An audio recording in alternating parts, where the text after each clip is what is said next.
Hello बच्चों, आप लोगों का अपने YouTube चैनल में स्वागत है। आज हम लोग पढ़ेंगे क्लास 4 की रिमझिम बुक से चैप्टर नंबर 11 पढ़ाकू की सूझ के प्रश्न और उत्तर। तो क्या है, कविता में कहानी। पढ़ाकू की सूझ कविता में एक कहानी कही गई है। इस कहानी को तुम अपने शब्दों में लिखो। एक इसमें क्या है, कहानी कही गई है, उसको तुम्हें अपने शब्दों में लिखना है। जैसे कि क्या, एक पढ़ाकू थे, वो क्या है, तर्क से बात करते थे। तो उन्होंने एक दिन क्या देखा कि एक बैल है, वो कोल्हू में चल रहा है और चल रहा है कोल्हू में, लेकिन उनके दिमाग में एक बात आई कि ये बैल चल रहा है तो इसके मालिक को कैसे पता चलता है कि ये चल रहा है कि नहीं। तो उन्होंने मालिक से पूछा कि इसके बारे में तुम्हें कैसे जानकारी हो जाती है कि बैल चल रहा है या नहीं चल रहा, जबकि तुम इसको नहीं देखते हो। तुमने क्या इसको ऐसी चीज़ सिखा रखी है। तो उन्होंने कहा इसमें कोई नई बात नहीं है। इसको क्या है, इसके गले में जो घंटी बजी है, जो घंटी में देखता रहता, घंटी की आवाज़ आती रहती है तो मुझे पता चलता है ये बैल चल रहा है। अगर घंटी की आवाज़ आना बंद हो जाए तो मुझे पता चल जाता है कि बैल रुक गया है। इसमें कोई तर्क नहीं है। तो उन्होंने कहा कि तुम्हें, पढ़ाकू ने क्या कहा बैल के मालिक से, कि तुम्हें कोई ज्ञान नहीं है, क्योंकि ये बैल अगर खड़ा हो जाए एक जगह, वहीं पे चले नहीं और अपनी गर्दन को हिलाता रहे, तो तब तो तुम्हें शाम तक कोई तेल ही नहीं मिलेगा। तो उसने कहा कि इसने तर्कशास्त्र नहीं पढ़ रखी है, इसलिए उसको ये सब चीज़ें पता नहीं है। तो क्या, कहानी को अपने शब्दों में ऐसे लिखना है। अब कविता में कवि की कविताएं। तीसरी कक्षा में तुमने रामधारी सिंह दिनकर की कविता मिर्च का मज़ा पढ़ी थी। अब तुमने उन्हीं की कविता पढ़ाकू की सूझ पढ़ी है। दोनों में से कौन सी कविता पढ़कर तुम्हें ज़्यादा मज़ा आया? चाहो तो तीसरी की किताब फिर से देख सकते हो। क्या, दोनों कविताएं तुमने रामधारी सिंह दिनकर की पढ़ी हैं, तो तुम्हें कौन सी कविता ज़्यादा अच्छी लगी? तो कौन सी कविता ज़्यादा अच्छी लगी? पढ़ाकू की सूझ हमें कविता ज़्यादा अच्छी लगी, क्योंकि इसमें एक पढ़ने वाला जो व्यक्ति होता है वो तर्क की बातें करता है, तो इसलिए ये कविता हमें ज़्यादा अच्छी लगी। तुम्हें काबुली वाला ज़्यादा अच्छा लगा या पढ़ाकू, या कोई भी अच्छा नहीं लगा? तो क्या, हमें दोनों अच्छे लगे। कौन सा, काबुली वाला और पढ़ाकू। अपने साथियों के साथ मिलकर एक कविता ढूंढो। कविताएं इकट्ठा करके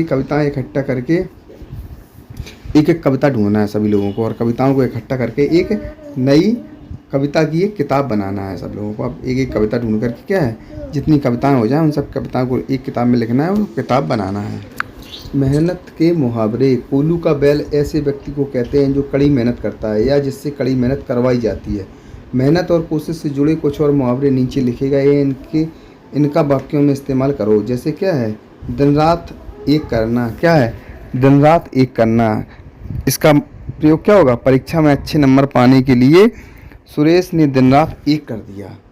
पसीना बहाना। तो पसीना बहाना क्या हो जाएगा, किसान खेतों में पसीना बहाकर अपनी फसल को पैदा करते हैं। एड़ी चोटी का जोर लगाना।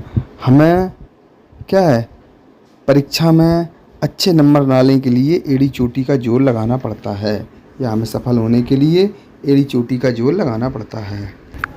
पढ़ाकू का नाम पढ़ाकू क्यों पड़ा होगा?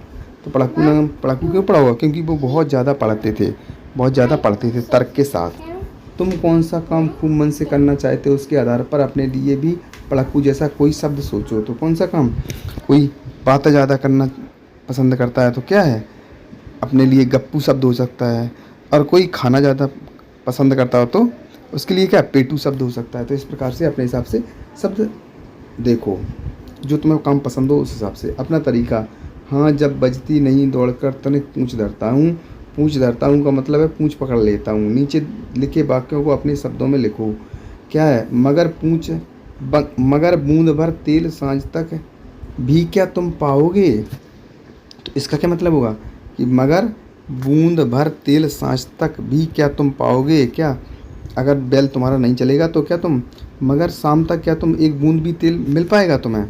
बैल हमारा नहीं अभी तक मंतिक पढ़ पाया है। मंतिक का क्या मतलब बताया था?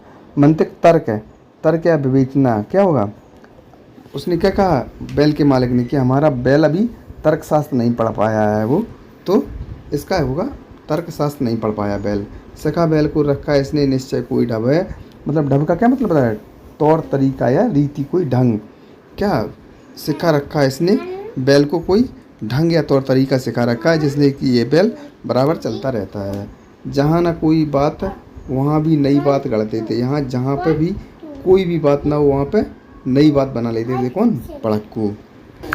गढ़ना, पढ़ाकू नई नई कविताएं गढ़ते थे। बताओ ये लोग क्या क्या गढ़ते हैं। जिस प्रकार से पढ़ाकू कविताएं गढ़ते थे, इसी प्रकार से ये लोग क्या क्या गढ़ते हैं, तो ये बताना है।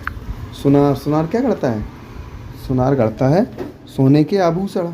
लोहार, लोहार क्या गढ़ता है? लोहे की चीज़ें बनाता है लोहार। और क्या है? ठठेरा, ठठेरा क्या बनाता है? बर्तन बनाता है। कवि क्या करता है? कविताएं बनाता है। कुम्हार क्या बनाता है? मिट्टी के बर्तन बनाता है। और लेखक क्या है? लेख लिखता है या कहानियाँ लिखता है। क्या है? अर्थ खोजो, नीचे दिए गए शब्दों के अर्थ अक्षर जाल में खोजो, इसके अर्थ खोजना है। जैसे कि क्या है? ढब है, तो ढब का मतलब क्या होता है?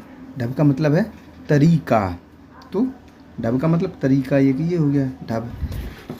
दूसरा क्या है? भेद, भेद का मतलब राज। दूसरा क्या है? भेद, भेद का मतलब राज, तो राज ये है। तीसरा है गजब, गजब का मतलब कमाल, कमाल ये हो गया। और मंतिक, मंतिक मतलब क्या है? मंतिक बताए तर्कशास्त्र। मंतिक मतलब तर्कशास्त्र, तर्कशास्त्र ये है। और छल, छल मतलब धोखा, ये शब्द हो गए।